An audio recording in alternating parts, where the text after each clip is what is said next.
उमंगपुर गांव में कल्याणी अपनी 8 साल की बेटी दिव्या के साथ रहा करती थी। कल्याणी के पति का काफी समय पहले ही देहांत हो गया था, जिसके बाद से कल्याणी भीख मांगकर खाने को मजबूर थी। कल्याणी हमेशा की तरह आज भी अपनी 8 साल की बेटी के साथ हाईवे के किनारे बैठकर भीख मांग रही होती है। बेटा, मेरा हमेशा से सपना था कि तुझे पढ़ा लिखाकर डॉक्टर बनाऊं, लेकिन समय ने सब कुछ छीन लिया। तेरे पिता के जाने के बाद मेरी ऐसी हालत हो गई कि मुझे भीख मांगकर खाना पड़ रहा है।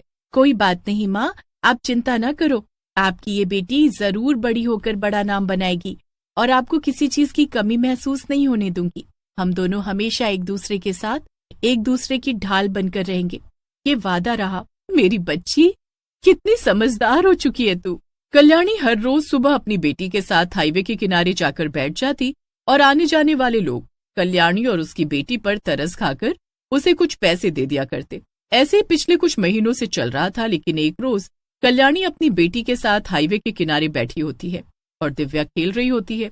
बेटा दिव्या, कितनी बार कहा है वो बॉल सड़क पर मत फेंको, कोई गाड़ी आएगी तो बॉल कुचल देगी। मैंने उधर जानबूझकर नहीं फेंका, वो खुद चली गई है माँ। रुको, मैं अभी लेकर आती हूँ। नहीं दिव्या, मैं तुझे दूसरी बॉल दिला दूंगी। मत जा, सामने से गाड़ी आ रही है। दिव्या, मैं कहती हूँ रुक जा। इतना कहकर जैसे ही कल्याणी अपनी बेटी को बचाने के लिए आगे बढ़ती है, दोनों माँ बेटी एक ही गाड़ी के नीचे आ जाते हैं और उसी वक्त दोनों की मौत हो जाती है। गाड़ी वाला जब अपने कार के नीचे 2 लोगों को कुचला हुआ देखता है तो वो भी वहां से फरार हो जाता है। वहां लोगों की भीड़ जमा हो जाती है और उसके बाद वहां पुलिस आ जाती है। इसके बाद दोनों का अंतिम संस्कार किया जाता है। अब इस हादसे के करीब कई सालों बाद। अरे अमन की माँ, सुनती हो? कब से तुमसे खाना मांग रहा हूँ, लेकिन तुम हो कि मुझे भाव ही नहीं दे रही हो। अरे ला ही तो रही हो खाना, कितना चिल्लाते हो तुम। इतना कहने के बाद सुलोचना अपने पति को खाना लाकर दे देती है। महेश भी खाना खाते हुए अपने बेटे अमन के बारे में सुलोचना से पूछने लगता है। अरे भाग्यवान, तुम्हारा बेटा कहाँ है? जब भी मैं सुबह उठता हूँ तो वो घर से फरार रहता है। कितनी बार कहा है उसे समझाया करो। अरे अपने दोस्तों के साथ घूमने गया होगा या गुल्ली डंडा खेलने गया होगा, यही काम है उसका। एक लौता है तो तुमने उसे सर पर चढ़ा दिया है। कितनी बार कहा है उसे समझाया बुझाया करो। उसका बाप अमीर नहीं है, बल्कि एक गरीब ही है जो पिछले कई सालों से संघर्ष कर रहा है, और वो खुद भी कितनी मिन्नतों के बाद हुआ है। अब तुम्हारा बेटा है तो जिद्दी तो होगा ही ना तुम्हारी तरह। मुझे कुछ कहने की जरूरत नहीं है, अपने बेटे को खुद संभालो।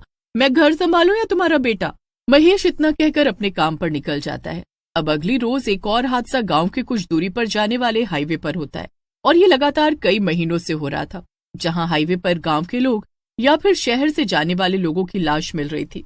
अरे महेश काका, आज भी हाईवे पर एक लड़के की लाश मिली है। ना जाने ये मौत क्यों हो रही है। हाँ, मुझे भी सुनने को मिला है, और ये सिलसिला तो काफी समय से चल रहा है। गांव वालों को बस कुछ महीनों से यही सब देखने को मिल रहा है। हाँ, सही कह रहे हो काका।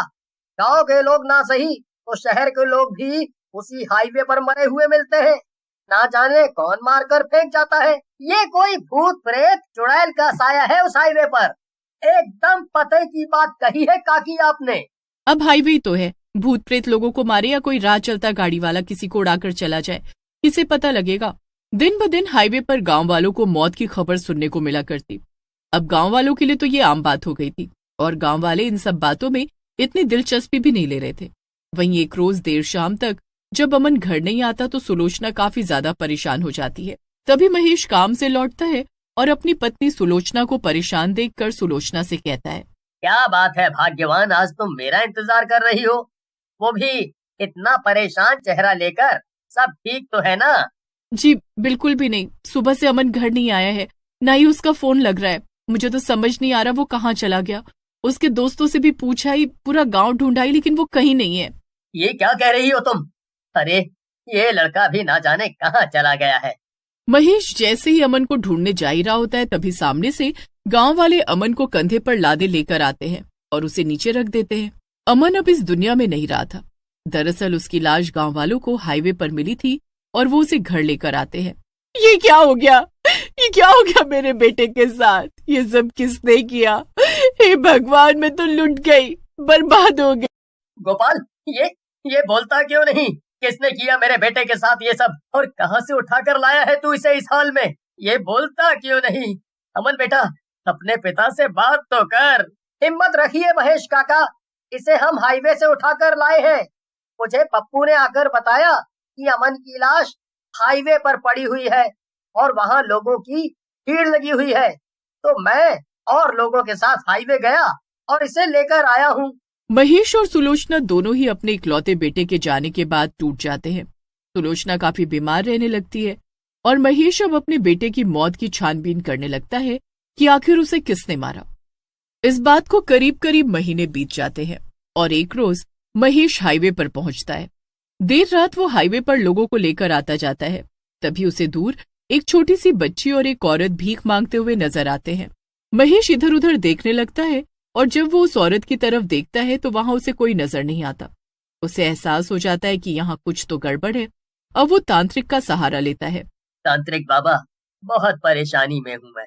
अपने इकलौते बेटे को खो दिया है और कुछ दिनों से जब मैं हाईवे पर जा रहा हूँ तो मुझे वहाँ अजीब अजीब बुरी शक्ति दिख रही है। मुझे ऐसा लग रहा है हो ना हो ये किसी बुरी शक्ति का ही काम हो सकता है। ठीक है, इसका भी पता लग जाएगा। तुम चिंता ना करो। कल तुम रात के 12 बजे यहाँ उपस्थित रहना। मैं उसका पता जरूर लगा लूंगा जिसने तुम्हारे बेटे को मारा है। अब अगले ही दिन महेश खाना पीना खाकर रात के वक्त तांत्रिक के पास पहुंचता है। तांत्रिक भी पूजा पाठ अनुष्ठान करके ये पता लगाने की कोशिश करता है कि महेश के बेटे अमन की मौत कैसे हुई। कुछ देर में उसे पता चल जाता है कि अमन को एक बुरी शक्ति ने मारा है और वो उस बुरी शक्ति को अब अपने पास बुलाने लगता है। और कुछ देर बाद एक बुरी शक्ति वहां प्रकट होती है जो अपनी बेटी के साथ थी। महेश उस चुड़ैल और उसकी बेटी को देखकर हैरान रह जाता है। क्यों मारा? ये तो खुद इसे क्यों नहीं पूछ लेते? जरा इसे देखकर तुझे नहीं लगता ये कुछ ज्यादा ही परेशान हो गया है मुझे देखकर? कुछ सालों पहले हाईवे पर मेरी गाड़ी के सामने एक औरत और एक बच्ची अचानक सामने आ गए थे, जिसके बाद मैंने जब तक ब्रेक लगाया वो दोनों मेरी कार से कुचले जा चुके थे। इसका मतलब कि तुम्हारे हाथों घोर पाप हुआ है, जिसका अंजाम तुम अपने बेटे को खोकर भुगत रहे हो। उस दिन मैं अपने दोस्तों के घर से लौट रहा था। मैंने काफी नशा कर रखा था। मुझे ठीक से कुछ दिखाई भी नहीं दे रहा था और मेरे दोस्तों ने मना भी किया कि मैं गाड़ी ना चलाऊं। फिर भी तू गाड़ी चलाकर बिना किसी की जान की परवाह किए अपनी गाड़ी लेकर बाहर निकल चुका था। हाँ, जब मैं गाड़ी चला रहा था तो मुझे ढंग से कुछ नजर भी नहीं आ रहा था, लेकिन अचानक मेरे सामने बच्ची आती है और उसके बाद उसकी माँ। जब तक मैं ब्रेक लगाता तब तक वो दोनों ही मेरी गाड़ी के नीचे आ चुके थे और जब मैंने आगे गाड़ी रोकी तो वो दोनों उसी वक्त मर चुके थे। मैं चाह कर भी कुछ नहीं कर सकता था क्योंकि पीछे से आ रही गाड़ियां रुक चुकी थी और लोग मुझे उसी वक्त मार डालते अगर मैं अपनी गलती कबूल कर लेता तो। लेकिन तुम्हें इसके लिए माफी तो मांगनी चाहिए थी। तुमने माफी क्यों नहीं मांगी? मुझे क्या पता था इतने सालों बाद ये सारी चीजें लौट कर आएंगी। भगवान, मुझसे गलती हुई तो थी, लेकिन मेरे बेटे को छीन कर मुझे इतना बड़ा दुख देने की क्या जरूरत थी? तो तुम्हें आज अपने बच्चे को खोने का दर्द पता चल रहा है। इस तरह मुझे भी अपने बच्चे को खोने का दर्द उस वक्त हुआ जब तेज रफ्तार गाड़ी उसकी तरफ बढ़ रही थी और मैंने जब उसे बचाना चाहा तो तुमने मुझे भी कुचल दिया। कुछ दिनों पहले वो वही कार लेकर घूम रहा था जिससे तुमने हम दोनों माँ बेटी को कुचला था। जब मैंने उसका पीछा किया तो मुझे तुम्हारे बारे में पता चला और अक्सर ही वो गाड़ी मुझे हाईवे पर नजर आ जाया करती। एक रोज मैं भीख मांग रही थी और तुम्हारा बेटा गाड़ी से निकलकर मुझे भीख देने आया। उस वक्त मैंने उसे मार डाला और मेरा सालों पुराना बदला पूरा हुआ। महेश को अब अपने किए का पछतावा आज हो रहा था, लेकिन उसने ये सब जानबूझकर नहीं किया था। उसकी इतनी गलती थी कि वो नशे की हालत में गाड़ी चला रहा था और सामने कल्याणी और उसकी बेटी आ गए थे।